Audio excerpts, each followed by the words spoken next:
Agent Power Huddle is a daily jumpstart, giving you all the tools you need to create an amazing real estate career. Led by top experts in the field, you'll learn how to sell more houses in less time while creating the life you want. Welcome to the Agent Power Huddle. Good morning. So Steve and Brittany, they were just on a call with me and they saw my watery coffee. Don't worry, I've rebrewed my coffee. So we're good.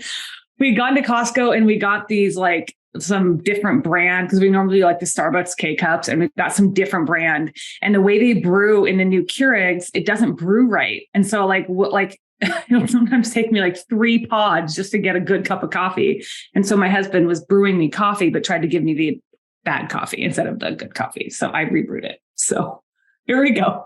So new coffee, new Friday. How's everybody doing? Good?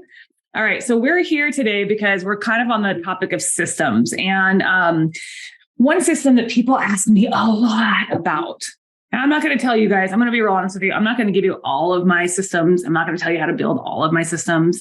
If you want access to that, there's going to be an announcement about that a little bit later this year. But I'm going to show you how I build the number one system that people ask me about. And a lot of you might have something like this in place in your business already. And if you do, cool. I hope that you can take something from this and maybe add to it, maybe enhance it. And if you don't, this is going to be a workshopping session, because what I want you to walk away from is a way to actually elevate what you do to be able to serve your clients in a better manner and make more money. That's the goal, right? How many of you were here last week and you heard me talk about the book Raving Fans? Okay, so one of the rules of Raving Fans is to find what the customer wants and add 1%. Find what the customer wants and add 1%. So all of my business is really based on the rules of creating Raving Fans. So meet their expectations, okay, and then figure out what they want and add 1%. So that is where what I'm going to teach you today comes in place. And that is how you present your services, how you present what you do. How many of you are listing agents? Quite a few of you? Or how many of you want to be listing agents? If you're not, you want to be primarily listing agents, right? So it's usually a thing. The reason why you want to be a listing agent is because there's multiple reasons, right? They who have listings control the market. As a buyer's agent, you don't control the market. You don't. You have to ride with the market. You have to do whatever the market's doing. As a listing agent, you control the market, right? Those who have listings make more money, right? You know how much money you have coming in. How many of you can look ahead and say, okay, I have this listing's coming this day, this listing's coming this day, and you can actually project how much income you have coming in. Right? When you have a buyer, you're like, oh, well, maybe we might be able to get the first offer accepted. We might be able to get the second offer accepted. We might be able to get it after 20 homes. We might be able to get it after 1 home. It's really hard to predict what a buyer is going to do. You can, there's a skill to it, right? I'm not saying it's impossible, but when you have listings, you make more money. I'm going to give you a prime example. This year, I'm at 11.5 million. I've sold 14 homes this year. Okay, which is actually lower transaction count than I had last year at this time. However, my income is significantly higher. Last year at this time, I was at right about 300,000 in income. This year, I'm just under 400. So I've elevated my income by about $100,000 less transactions. Why? Because I've taken more listings and I've elevated my service. So there's a prime example of why listings are important. So now we're going to talk about that. So in listings, surprise, surprise, you need to have systems. If you don't have systems in place, it is really hard to manage a lot of listings. How many of you have ever had more than 1 listing at a time? Right? 5, more than 5 at a time, more than 10 at a time. Yeah. When you get to 10, I had 10 at one time. And that was when I'm so thankful that I have systems in place. So thankful, because my hair was falling out. I was like, oh my God. But if I had not had systems in place, I don't know if I would have made it through. Okay. And every single one of my clients were happy. And that's the goal, right? That's the goal of Raving Fans, is to make all your clients happy. They're all Raving Fans. So the thing that's really, really important with your listing systems is understanding how to actually set expectations for your clients, how to set expectations for what they're going to get from you, right? And what they're going to pay for what they get from you. So having a commission menu is the number one thing that think you need to add into your listing conversation or your listing package if you do not already have one. And if you have one, today is the day that we're going to enhance that, because there are always things as you're learning, and as every single transaction that you're doing, you're learning something new that you can add to your menu. Would you agree with that? Whether you're a buyer, whether you're a seller, if your commission menu has been the same for the last 6 months, it is time to enhance it. So if you don't have one, cool. We're going to learn something great. And if you do, we're going to learn something. So this is something for everybody. So that is the commission menu. Now, when I say menu, a lot of people get kind of freaked out. Like, what is a menu? What is a menu? I saw Patty, what were you saying? I saw you kind of chuckle at that one. I love the menu concept. Yeah. It's because awesome. It lets them choose. Yeah. 100%. It's just exactly that. When you go into a restaurant, okay, they're going to give you 3 or 4 options for what you want for lunch or dinner or whatever. Sometimes if you go to the Cheesecake Factory, they give you way too many and you walk out the door because there's too many options, right? But if you go to like a fine dining restaurant, think about, you go to a fine dining restaurant, you're going to pay $150 for a meal. You're going to have 3 or 4 options. That's it. And you're going to have 3 or 4 options because the chef knows that those 3 or 4 options are going to be the supreme 3 or 4 options. There's not going to be any sort of like lower quality meal. It's all going to be extra high level. Do you agree with that? Like when I go to a really, really super fancy restaurant, and I love it when they've got 3 or 4 options on the menu. Give me 1 fish, 1 steak, one chicken option. That's good. That's all I want. I'll choose one of the 3, depends on how I feel that day. Maybe a vegetarian option, maybe a salad, right? A couple other things here and there.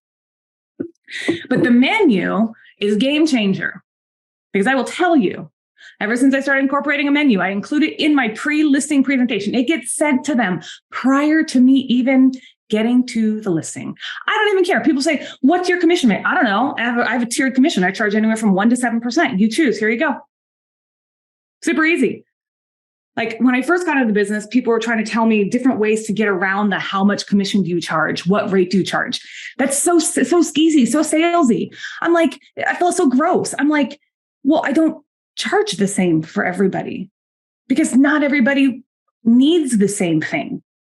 Not everybody wants the same thing. And quite honestly, some of the clients, even though they might want the same services, they're going to require a little bit more of my time because they might be a little bit more needy, right? So let's be real. So your commission, in my opinion, is not a set number. It is not a set number.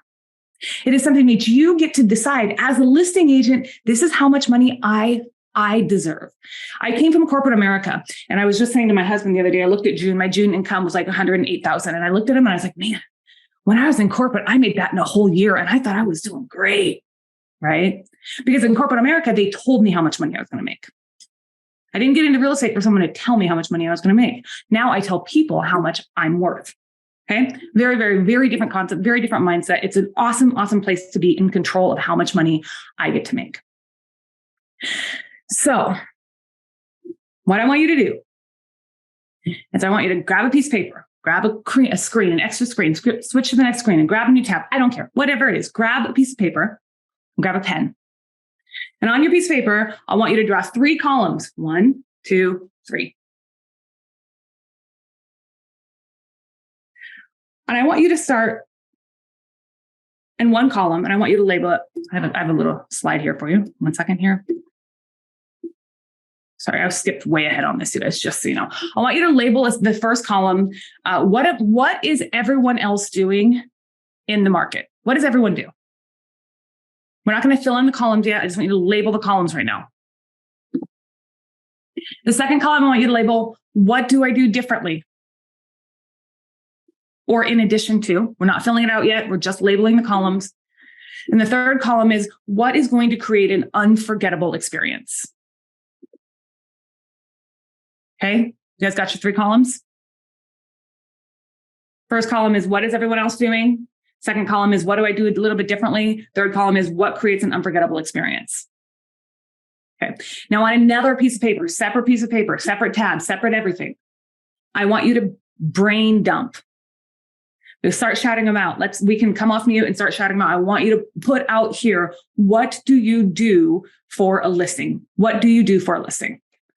Social media marketing. Social media marketing. There we go. Bring them on. Put them in the chat. Private realtor open house ahead of time. There you go. Love it. Write them down. Anything else? Video marketing. I'm sorry, video that gets 65,000 views. Yep. Anything else? Put it on the MLS, right? Oh, yeah. MLS application, right? You put a sign out front. You put your directional arrows. You do flyers. You do marketing materials, door knocking, prospecting, circle prospecting.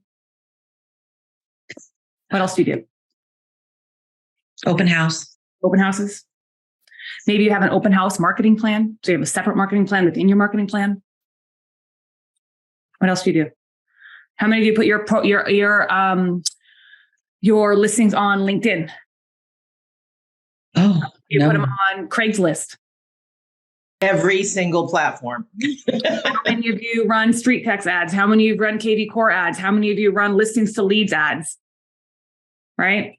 How many of you will go ahead and did I already say door knock the neighborhood? Do a neighborhood invite only open house. You'll do just listed flyers, just listed postcards, right? Write down everything. Coming soon. Coming soon. If you have that in your market, we do not have that in Seattle, so we cannot do that here. Although I did see someone doing that, and I was like, "Ooh, you're going to get in trouble." I'm not going to be me, but I'm going to tell you, someone's going to turn you in. How many of you do showing time to coordinate showings, or you have a coordination system of some sort?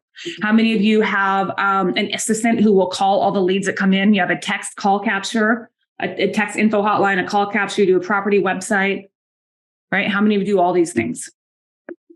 Okay. What about staging consultations or full staging or deep cleaning?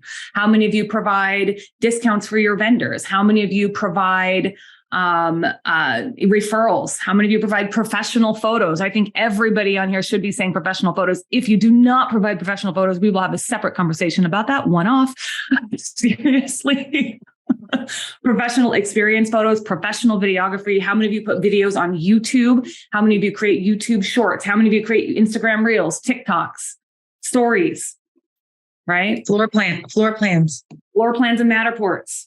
Okay. How many of you do paid listing enhancements on Zillow, on realtor.com, on all the other websites that you can do that on homes.com?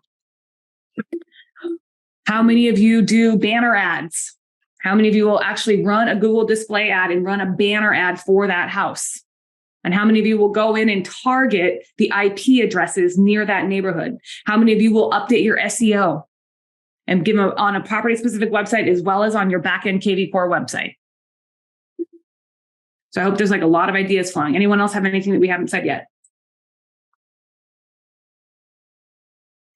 Someone said drone. Thank you, Patty. Oh, yeah, drone. Yeah.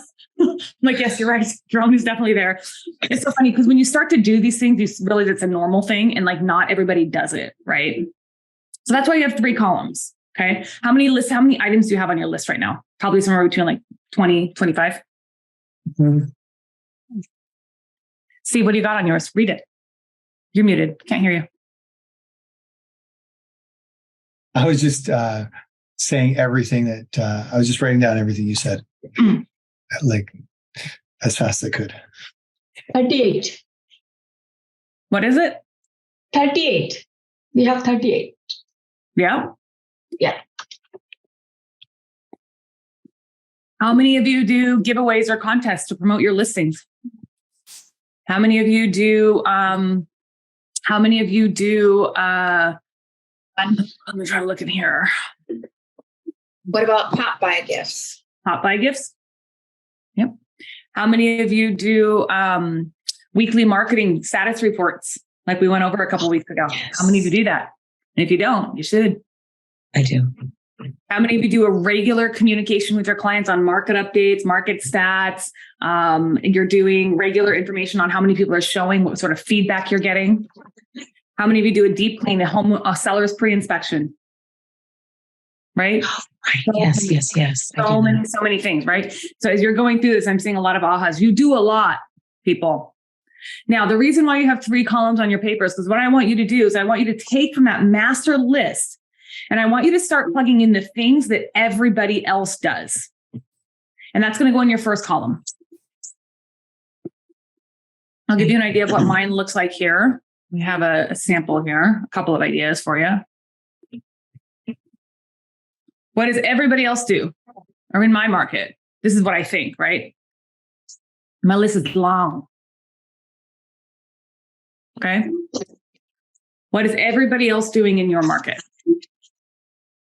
That you should all have MLS syndication, right? Everybody has that.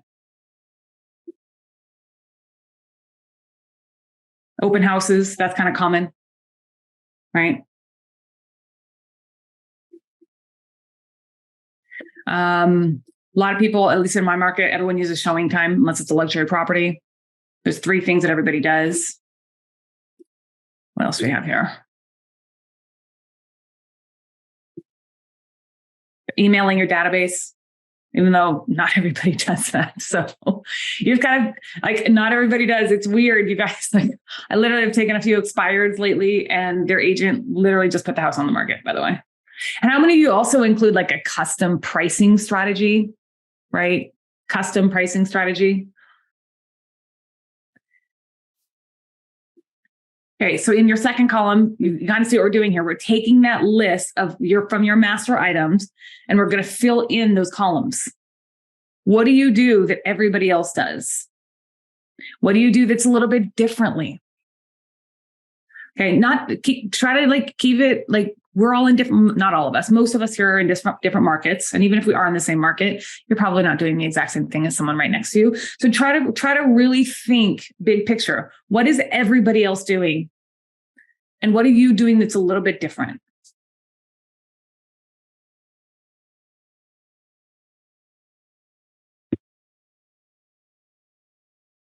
Oh, Deanna, you've got to be kidding. Guys, Deanna just put in the comments, we just had $1 million listing, which isn't common. And the listing agent photographed with their iPhone and didn't turn on any lights. A missed opportunity on so many levels. So many levels. I'm looking forward to seeing the second listing agent on that. Yes. Oh my gosh. No, I literally, you guys, like professional photos. I'm going to talk about that for just a second. I know it's like kind of one of those things. Like for me, it's like common sense. So you just use professional photos, right? But I actually had a listing last year that I had my sellers really wanted to support their nephew who had just started to get into real estate photography, right? And I looked at a couple of his pictures and they weren't horrible. So I was like, okay, fine. Lesson learned. He was brand new, nice guy, super nice guy, eager, probably will be super successful. I just didn't want to be his guinea pig for his portfolio building. Because I will tell you that like the pictures came back with weird shadows. They came back with weird angles. I had to send them all back for editing. And then they came back edited and they looked extra cloudy, right? The house sat on the market for about 6 weeks. And on top of that, you guys, we were also at the high end of the price range. So if you're going to be at the high end of the price range, and you're going to have shitty photos, excuse my language, like something's got to give. Your marketing or the price has to be right. You can't really do poor marketing and too high of a price, right? It doesn't work. So I went and we didn't do it. We had a stager come in and do a staging consultation. And then I had my regular photographer come back in and do photos, and the house sold in a week, by the way. So in these 3 columns, in the column where you're filling in, let me give you some ideas of what it looks like for me. So the second column, what do I do differently in addition? I know y'all on this call just said social media or Facebook ads, but I'm going to tell you, your competitors in your market are probably not doing it. And if they are, they probably aren't doing it your way. How many of them are actually digging into SEO? How many of them are actually educating themselves on SEO and how to actually get a house found, a property listing found? Probably not. Okay. So what do I do differently or in addition? Couple of my things are that we do drone. That's not It's not everybody's doing it. Drone is definitely an add-on, right? We do a text info hotline. We have an inside sales team that does all the follow-up. We have an open house marketing plan. If you've all watched my open house marketing plan, you know that I don't just do an open house like an open house. We don't just go in and put signs up, right? That is what we do on our first level. That's what everybody else does. We'll do that for you. Absolutely. Right. But if you want me to actually market the open house and actually get people to the open house and not just rely on traffic, that's different. That's not the same. So we have a marketing plan inside of a marketing plan, right? And then that third column, you're writing in the things that make people rave about you. And a really good way to figure this out is to go back and look at your reviews. What are people saying about you? What have people said that they love? What have people said that they love? Some of mine are people love that we can do everything. They can literally hand me the keys and let it go. All the stress off their plate. Okay. But that's not the same price as the person that's getting the professional. That's not the same price. Right? So what do you guys have? I'd love to hear what some of you put on your list of what is like above and beyond, what creates that extra experience. Right now, I've got one where it's an estate sale and the 3 siblings, none of them live here. So I'm coordinating, somebody tear out all the seafoam green carpet. I'm coordinating somebody to come in and, refinish all the beautiful hardwood floors underneath. So it's that extra stuff that they literally, like you said, here's the keys. Just give us quotes ahead of time so we know what we're getting into, but I'm managing all of it. They don't have to worry about it. Just, I'll let them know when it's ready. Those are the best kind of deals, you guys. I love those. Those are my favorite because there's no one that I have to coordinate with other than the people that I already coordinate with, right? What about having an ability to have your clients pay for services from closing? Okay, we have that. There's a couple of different options. We have options where I will actually cover it. I have a budget for it. Okay. Or they have a lot of vendors. I'll coordinate with my vendors. I'll negotiate with my vendors to have my vendors pay from closing. Or you can use things, if you're at EXP, you can use things like Curbio. I think Curbio is available for other brokerages as well. But Curbio is another option. I haven't personally used it, but they do a very similar thing.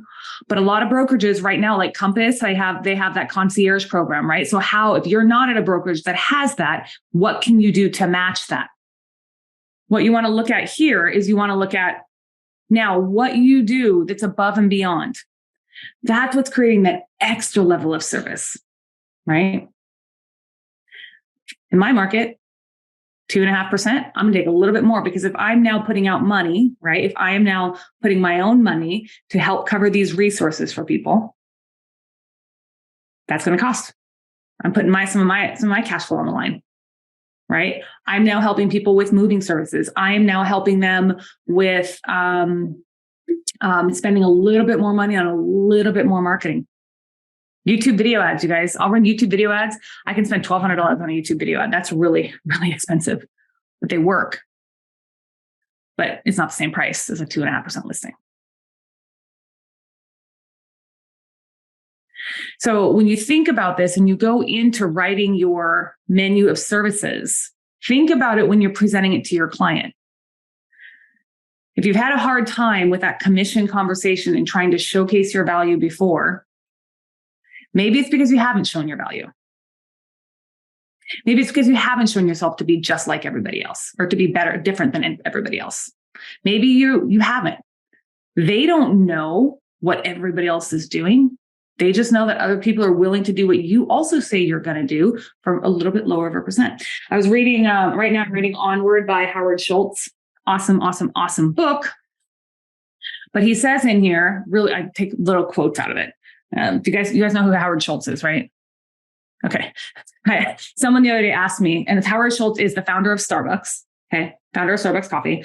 And so I love to read books by founders of companies because there's so much you can learn by understanding someone who grew idea of a cup of coffee into a multi-billion-dollar global company.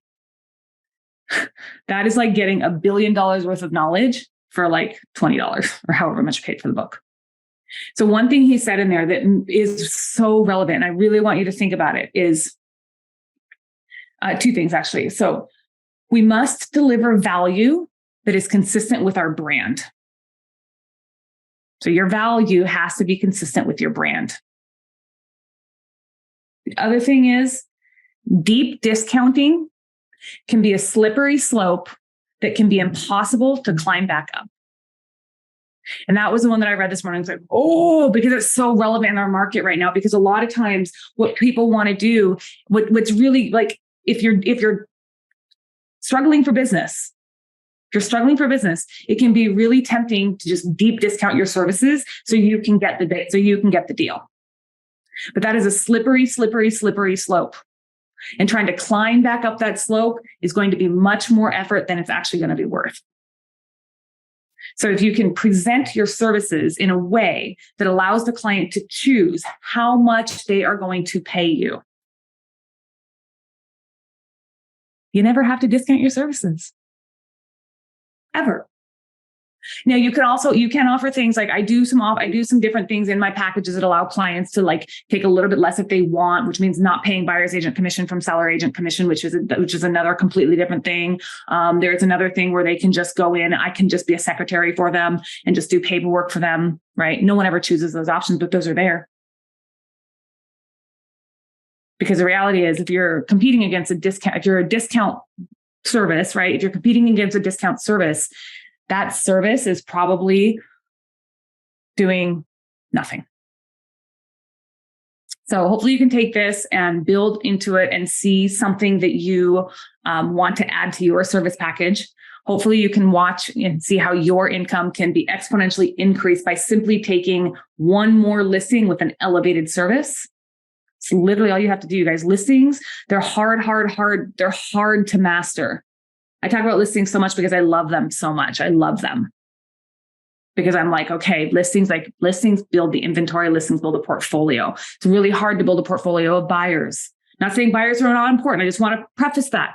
If anyone comes back and watches this, we love buyers too. I love buyers, right? We do. Buyers obviously buy the properties that I'm listing. And buyers, as long as there's buyers in the market will still go, right? If there's too many sellers in the market and no buyers, well, we don't have a market, right? So those are just things to think about. Steve. What do you do when the seller's like, well, this realtor is going to do it for less, and he said they're going to do all this stuff on the list? I highly doubt they're going to do all this stuff on the list. So, they're saying they're adamant. They're doing all they were here after you, and they said they're going to do all the stuff on your list and maybe a couple more of the other lists, and they're going to do it for less. How do you deal with that? I don't know. Let me think about it. I haven't had that. I've never had that because in my market, people just aren't doing commission menus. Yeah. So I have some feedback. Yeah. Steve, I've actually been in that recently, and I've told them to go look at that person's past sales, like pull up an address, that they say they sold. Ask them for 4 houses that they've sold. Give me the addresses. And I've had them pull them up, and I was like, look at their marketing remarks. Look at how well they filled out the MLS. Look at their photography. Go Google it and see where you can find it. And that's all I had to do. And then I got the phone call, and they said, yeah, we'll sign we'll be signing with you. So make them do a little bit of research, and they'll see that the people aren't standing behind their own word. I love that because it takes you away from making the decision. Yeah. Or bad mouthing. Exactly. I don't like bad mouthing, but it's just like, I know there's people that do it. It's just, they don't last in the industry that long. So no, it's never, and honestly, you guys, this industry, unfortunately, there's a reputation that agents in the industry, I don't really feel that because I feel like I surrounded myself with people like you who are collaborative and helpful, but there are a lot of agents who are not that way. There are a lot of agents who will come in and try to just take it out from under you, right? There's a lot of us. So you have to be above that, right? going to that level is not the same. The other thing that I do with my listing, my listing package is I actually go into the MLS and I print out my agent production report. So I'll print it out for like the last 2 or 3 years because I want people to see, because the last 2 or 3 years has been a really like hot market, right? So I'll print out my agent production report and it's got every single house that I've ever sold, the list price, the sales price, as well as the days on market and the address. So it's nice because people can look at my total volume like, oh, whoa, 80 million in volume, 100 homes in the last 2 or 3 years, right? So it like, then I don't even like really talk about it. I just give it to them. There's my resume.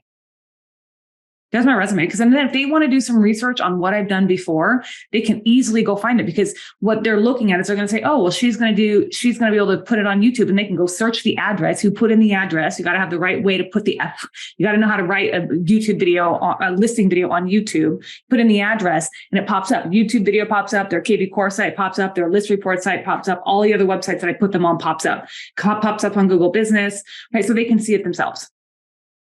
So a lot of times people will say that they're doing this, but there's not really anything to back that up. Katrina had a good comment. It says, how we know discounting doesn't work long-term. When's the last time we saw a help you sell or flat fee realty company taking major market share? Great question. I mean, Redfin has taken some major market share, but Redfin is not an entirely discounted brokerage. They do have a commission menu at Redfin, you guys. You can pay 1%, you can pay 2%, you can pay 3% at Redfin on the listing side, and then whatever on the buyer side.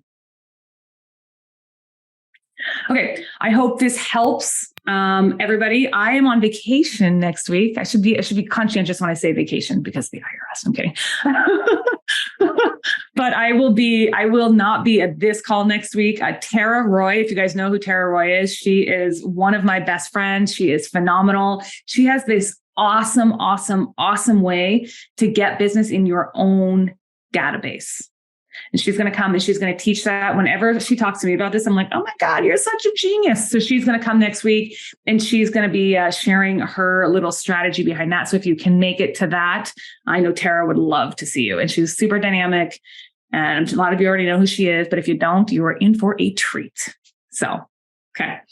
See you all next week, or I'll see you all in 2 weeks. Thank you. Thank you. Have a fun vacation. Yeah, have a nice day. Thank you. Enjoy. If you'd like more information or to get connected to the Agent Power Huddle, join our free Facebook group. This call was designed for the agents in our EXP organization, but open to any agent from any brokerage. If you're a guest and you're interested in learning more about EXP or our specific resources within the Agent Collective, reach out to the person who invited you to this call to get more info. Produced by the Agent Collective Media Network.